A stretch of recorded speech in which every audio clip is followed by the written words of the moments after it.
instrumentation. Okay, next, that is the second part or the second chapter we are going to see. That second chapter is the transistor amplifier. Transistor amplifier and sinusoidal. Sine wave कळते ना, sine wave, sine wave कळते. That sine wave is known as an sinusoidal operations. Sinusoidal oscillator. बघा नावात भरपूर आहे बरं का मित्रांनो. मी फक्त नावावरच बघतोय, अजून मी कुठल्याही म्हणजे लॉजिक गेट असू दे, ट्रान्झिस्टर एम्प्लिफायर असू दे, सायनुसॉइडल ऑसिलेटर असू दे, अजून मी त्यात आतमध्ये नाही गेलेलो. बरेच जण म्हणतात नावात काय, नावात सगळं काही आहे मित्रांनो. आणि इलेक्ट्रॉनिक्स मध्ये सगळं काही नावातच आहे. Transistor. Transistor is the electronic circuit which can transfer the resistor from input to output. जो इनपुट पासून आउटपुट कडे रेजिस्टर म्हणजे रेजिस्टर ट्रान्सफर करतो त्याला आपण काय म्हणतो मित्रांनो, ट्रान्झिस्टर. Transistor amplifier. एम्प्लिफायर माहिती आहे तुम्हाला. एम्प्लिफायर काय करतोय सांगा. Amplifier is used to amplify the electrical circuit. Amplify the signal. आता सिग्नल एम्प्लिफाय करणं याच्यासाठी आपण काय यूज करतो, ट्रान्झिस्टर एम्प्लिफायर मित्रांनो यूज करतो. आता इथं मात्र आपण ट्रान्झिस्टर एम्प्लिफायर बघणार आहे आणि त्याचबरोबर सायनुसायडल ऑसिलेटर बघणार आहे. दोन गोष्टी वेगळ्या वेगळ्या आहेत मित्रांनो. एम्प्लिफायर हा आपला डे टू डे लाईफचा व्हेरी फॅमिलियर पार्ट आहे. आपण सगळेजण याच्याबरोबर काय करतो, डील होत असतो. ट्रान्झिस्टर एम्प्लिफायर मध्ये महत्वाचा भाग आहे तो सिंगल स्टेज ट्रान्झिस्टर एम्प्लिफायर आहे. आता सिंगल स्टेज ट्रान्झिस्टर एम्प्लिफायर म्हणजे माहित आहे, ट्रान्झिस्टर म्हणजे कळाला तुम्हाला, पीएनपी एनपीएन ट्रान्झिस्टर. ट्रान्झिस्टरला आपल्याला काय करतं, तो एम्प्लिफायर म्हणून जर यूज करायचा असेल तर आपल्याला काय करावं लागतं मित्रांनो, त्याला एका ऍक्टिव्ह रिजन मध्ये आपल्याला बायस करावं लागतं. बायस. वेट जरा. हे सोपान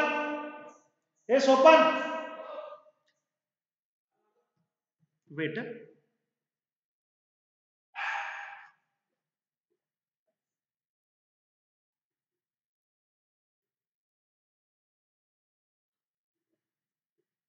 सोपान, हा ते काम कर.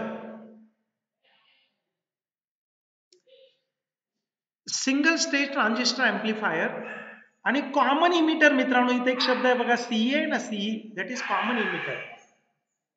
It is very important. Common emitter, common base, common collector, हे तिन्ही टाईप मध्ये आपल्याला ट्रान्झिस्टर एम्प्लिफिकेशन मिळतं. पण सगळ्यात चांगला ट्रान्झिस्टर एम्प्लिफायर कुठला आहे मित्रांनो, that is the common emitter transistor amplifier. आणि कॉमन इमिटर ट्रान्झिस्टर एम्प्लिफायरची सिंगल स्टेज आपण बघणार आहे, where the transistor can be applied as the amplifier. पुढं त्याचं डीसी आणि एसी इक्विव्हॅलेंट सर्किट शिकवणार आहे मी तुम्हाला. डीसी म्हणजे माहिती आहे डायरेक्ट करंट, एसी म्हणजे माहिती आहे अल्टरनेटिंग करंट. त्याचं डीसी आणि एसी इक्विव्हॅलेंट सर्किट शिकवणार आहे. सगळ्यात महत्वाची मित्रांनो, महत्वाचा भाग आहे जो इंजिनिअरिंगला शिकवला जातो, इंजिनिअरिंगच्या दृष्टीने महत्वाचा आहे. बऱ्याच इंजिनियर्सना, इलेक्ट्रिकल इंजिनियर्सना हे फार महत्वाचं असतं. लोड लाईन अनालिसिस, ते मी तुम्हाला शिकवणार आहे मित्रांनो.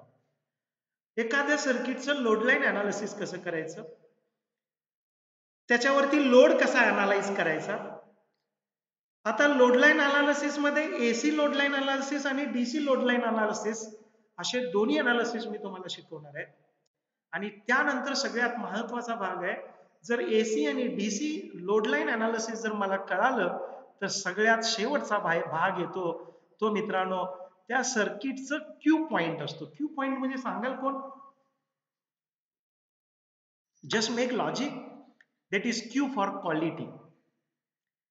मग जर DC analysis, AC analysis, load line survey झाला, त्याचं अनालिसिस झालं तर त्या सर्किटचं काय सुधारते, क्वालिटी सुधारते.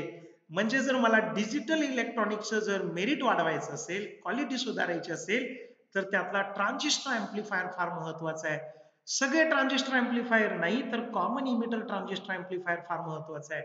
आणि कॉमन इमिटर ट्रान्झिस्टर एम्प्लीफायरचा मी काय बघणार आहे, लोड लाईन अनालिसिस करणार, DC AC load line analysis करणार आणि मग त्याची क्वालिटी वाढवणार. अशा प्रकारचं मित्रांनो तो चॅप्टर आहे. इकडे बघा, या चॅप्टर मध्ये काही अडचणीचं नाहीये. Transistor amplifier, common emitter, single stage मी बघणार आहे. त्याचं म्हणजे मी पॉझिटिव्ह हाफ सायकल दिल्यावर तिकडे निगेटिव्ह हाफ सायकल कसं होतं, 180चा टर्न आहे, फेज रिव्हर्सल आहे, हेही मी तिथं बारकाईनं सांगणार आहे तुम्हाला. ट्रान्झिस्टर एम्प्लीफायर जगण्यासाठी मित्रांनो शिकणं गरजेचं आहे. कारण या जगामध्ये एम्प्लिफिकेशन नावाची जी प्रोसेस आहे, ही प्रोसेस फार महत्वाची आहे. प्रोसेस असू दे इलेक्ट्रॉनिकची, पण डे टू डे लाईफ मध्ये आपल्याला सुद्धा माहिती आहे तुम्हाला, बरेचशाच इलेक्ट्रॉनिक्सच्या प्रोसेस आहेत त्या ह्युमन लाईफ वरती डिपेंडंट आहे. तशी एम्प्लिफिकेशन नावाची प्रोसेस आहे, ज्याला फेथफुल एम्प्लिफिकेशन असं म्हटलं जातं. फेथफुल म्हणजे कळते ना, अगदी शब्दशः अर्थ घ्या, म्हणजे विश्वासार्ह एम्प्लिफिकेशन, विश्वासार्ह. आणि विश्वासार्ह एम्प्लिफिकेशन जे आहे ते फेथफुल एम्प्लिफिकेशन फक्त आपल्याला कोण देऊ शकतो, ट्रान्झिस्टर देऊ शकतो मित्रांनो. पुढे बघा, ऑसिलेटर मी सांगितलं मगाशी तुम्हाला, सायनुसायडल ऑसिलेटर आहे. आता सायनुसायडल ऑसिलेटर मध्ये ऑसिलेटर मगाशी जसं ट्रान्झिस्टर एम्प्लीफायर एक सर्किट होतं, तसं ऑसिलेटर सुद्धा एक सर्किट आहे मित्रांनो. सर्किट वरती म्हटलेलं आहे बघा, एनालॉग सर्किट्स असं म्हटलेलं आहे नावामध्ये पेपरचे. Oscillator is one of the circuit. पण ऑसिलेटर एम्प्लीफायरच्या वरचा भाग आहे. पहिल्यांदा एम्प्लीफायर, नंतर ऑसिलेटर. एम्प्लीफायर शिवाय ऑसिलेटर होत नाही. Amplifier is the basic part for the oscillator. मग ऑसिलेटर कशाला म्हणायचं? Oscillator is the electronic circuit whose output is sinusoidal. Sinusoidal म्हणजे काय? एसी. एसी ज्याचा आउटपुट, ज्या इलेक्ट्रॉनिक सर्किटचा आउटपुट एसी आहे, सायनुसायडल आहे, त्याला काय म्हणायचं? एम्प्लीफायर म्हणायचं. बघा मी सांगितलं बेसिक पार्ट आहे तो एम्प्लीफायर आहे, ट्रान्झिस्टर एम्प्लीफायर. त्याच्या वरचा पार्ट आहे तो कोण आहे म्हटलं मी? That is the oscillator. आता एक ऑसिलेटर जर मला तयार करायचा असेल, जरा बारकाईने ऐका मित्रांनो. If I want to make one of the, I want to design one of the oscillator, any type of oscillator. पुढे गेल्यानंतर टाईप बघणार आहे आपण मित्रांनो. बरेचसे टाईप आहेत ऑसिलेटरचे. कशाला ऑसिलेटर म्हणतो परत एकदा मी रिवाइज करतो. Oscillator is the one of the circuit whose output is the AC, whose output is the sinusoidal. Simple language मध्ये पुन्हा अशी डेफिनेशन केली जाते.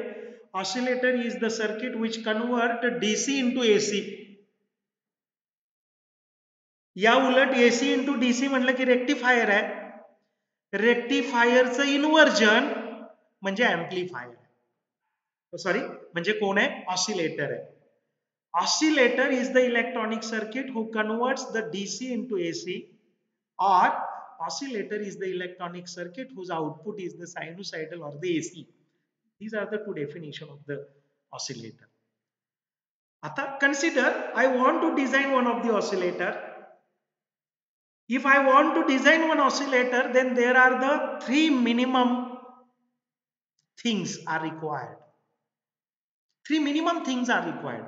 One, there should be common emitter transistor amplifier. वरचा आहे ना, वरचा common emitter transistor amplifier गरजेचाच असतो. Number two, that is the any type of frequency determining circuit एक गरजेचं असतं. First is common emitter transistor amplifier, second is the any type of frequency determining circuit. Frequency कोणाला असते? AC ला. आउटपुटला आपल्याला AC मिळणार आहे आणि त्या एसी ची फ्रिक्वेन्सी डिटरमाइन करणारं एक सर्किट असतं. त्याला बऱ्याचदा टँक सर्किट असं म्हटलं जातं. टँक सर्किट असेल तर त्याला इंडक्टन्स आणि कॅपॅसिटर पॅरलल मध्ये असतात आणि त्याची फ्रिक्वेन्सी किती असते? 1/√1/√2 पाय FC 2 पाय कॉन्स्टंट, एफ म्हणजे काय आहे मित्रांनो frequency, sorry 2 pi LC not FC LC. L म्हणजे इंडक्टन्स आणि सी म्हणजे कॅपॅसिटर. म्हणजे इंडक्टर आणि कॅपॅसिटर काय तयार करतो, F is equal to 1 upon root of 2 pi LC म्हणजे फ्रिक्वेन्सी डिटरमाइन करतं. म्हणजे एक ऑसिलेटर जर मला तयार करायचं असेल तर एक कॉमन इमिटर ट्रान्झिस्टर एम्प्लीफायर पाहिजे. दुसरं काय पाहिजे, any type of frequency determining circuit पाहिजे. आणि third one is very essential, that is the feedback पाहिजे. Feedback, there are two types of feedback, positive feedback and negative feedback. Negative feedback असेल तर फार चांगलं, नसलं तर पॉझिटिव्ह असला तरी चालतंय, कुठला तरी फीडबॅक पाहिजे. या तीन गोष्टी असतील मित्रांनो म्हणजे काय, एकतर म्हणजे मी सांगितलं कॉमन इमिटर ट्रान्झिस्टर एम्प्लीफायर, दुसरं म्हणजे फ्रिक्वेन्सी डिटर्मिनिंग सर्किट, आणि तिसरं म्हणजे काय सांगितलं, that is the one of the feedback. या तीन गोष्टी असतील तर आपल्याला ऑसिलेटर तयार करता येतो. पहिलाच भाग आहे बघा, feedback in amplifier, positive negative. It's type म्हणजे पॉझिटिव्ह निगेटिव्हची टाईप आहे.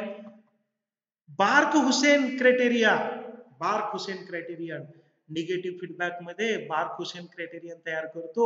आणि सस्टेनेबल फ्रिक्वेन्सी, सस्टेनेबल आपल्याला काय मिळतो आउटपुट, ऑसिलेटर किंवा सायनुसायडल आउटपुट मिळतो, त्याला आपण बार्क-हुसेन. बार्क-हुसेन नेम ऑफ सायंटिस्ट आहे, पाकिस्तानी सायंटिस्ट आहे मित्रांनो. हुसेन पुढे आहे, बार्क-हुसेन आहे. पुढे गेल्यानंतर essential of the transistor circuit आहे, सायनुसायडल ऑसिलेटर आहे. आणि सायनुसायडल ऑसिलेटर्स झाल्यानंतर मी तुम्हाला इथं टाईप दाखवतोय, मी थोड्याशा बोल्ड करतोय बघा types. Phase shift oscillator, phase shift, phase shift होतो. वरती पॉझिटिव्ह असेल तर त्याचं निगेटिव्ह होतं, 180 मध्ये कन्व्हर्शन होतो. 180 मध्ये काय होतं मित्रांनो, 180 मध्ये चेंज होतो, that will be known as an phase shift. Phase shift oscillator एक प्रकार. फेज शिफ्ट ऑसिलेटर ज्याची फ्रिक्वेन्सी कमी आहे, म्हणजे ऑसिलेटर मित्रांनो दोन प्रकारचे आहेत, एक म्हणजे हाय फ्रिक्वेन्सी ऑसिलेटर, दुसरा low frequency oscillator. High frequency oscillator मध्ये फ्रिक्वेन्सी हाय असते, जे टेलिकम्युनिकेशन साठी यूज केले जातात, टेलिव्हिजनसाठी, जे रेडिओसाठी यूज केले जातात मित्रांनो, रेडिओसाठी यूज केले जातात बऱ्याचदा. त्यानंतर बऱ्यापैकी कशासाठी यूज केले जातात, जे सॅटेलाइट नेटवर्किंग आहे त्याच्यासाठी यूज केले जातात. हे सगळे हाय फ्रिक्वेन्सी लागतात. लो फ्रिक्वेन्सी म्हणजे मेसेज फ्रिक्वेन्सी असते, मेसेज. आणि मेसेज फ्रिक्वेन्सीसाठी लो फ्रिक्वेन्सी ऑसिलेटर लागतो. आणि लो फ्रिक्वेन्सी ऑसिलेटर म्हणून फेज शिफ्ट ऑसिलेटर फार महत्वाचा आहे. आता कोलपिट ऑसिलेटर हाय फ्रिक्वेन्सी ऑसिलेटर आहे, Hartley oscillator high frequency oscillator आहे, क्रिस्टल ऑसिलेटर रेडिओ कम्युनिकेशन साठी हायली यूज केला जातो मित्रांनो, तो सुद्धा व्हेरी हाय फ्रिक्वेन्सी ऑसिलेटर. म्हणजे मी ऑसिलेटरचे दोन भाग केले, एक हाय फ्रिक्वेन्सी ऑसिलेटर, दुसरा low frequency oscillator. High frequency oscillator मध्ये तीन ऑसिलेटर आले बघा, कोलपिट ऑसिलेटर, हार्टले ऑसिलेटर आणि क्रिस्टल ऑसिलेटर. हे आले कशामध्ये आले, that is high frequency oscillator मध्ये. आणि लो फ्रिक्वेन्सी ऑसिलेटर मध्ये एकटा आला तो म्हणजे फेज शिफ्ट ऑसिलेटर. त्यामुळे फेज शिफ्ट ऑसिलेटर हा फार व्हेरी इम्पॉर्टंट आहे, मेसेज फ्रिक्वेन्सीसाठी इम्पॉर्टंट आहे. या चॅप्टर मध्ये दोन गोष्टी आपण बघणार आहे, एक म्हणजे ट्रान्झिस्टर एम्प्लीफायर आणि ट्रान्झिस्टर एम्प्लीफायरचा कॉमन इमिटर ट्रान्झिस्टर मोड यूज करून. दुसरा भाग बघणार आहे तो म्हणजे oscillator and types of oscillator. One is the low frequency oscillator and high frequency oscillator. Low frequency oscillator एकच आहे फेज शिफ्ट, आणि हाय फ्रिक्वेन्सी ऑसिलेटर मात्र तीन आहेत, एक म्हणजे कोलपिट्स, दुसरा म्हणजे हार्टले, आणि तिसरा म्हणजे कुठला सांगितलं सांगा, that is the crystal oscillator. अशा प्रकारचा सिलेबस मित्रांनो आपण या पहिल्या युनिट मध्ये बघणार आहे. एक म्हणजे आपण काय बघितलं बघा, डिजिटल इलेक्ट्रॉनिक्स, आणि दुसरं बघितलं ते म्हणजे आपण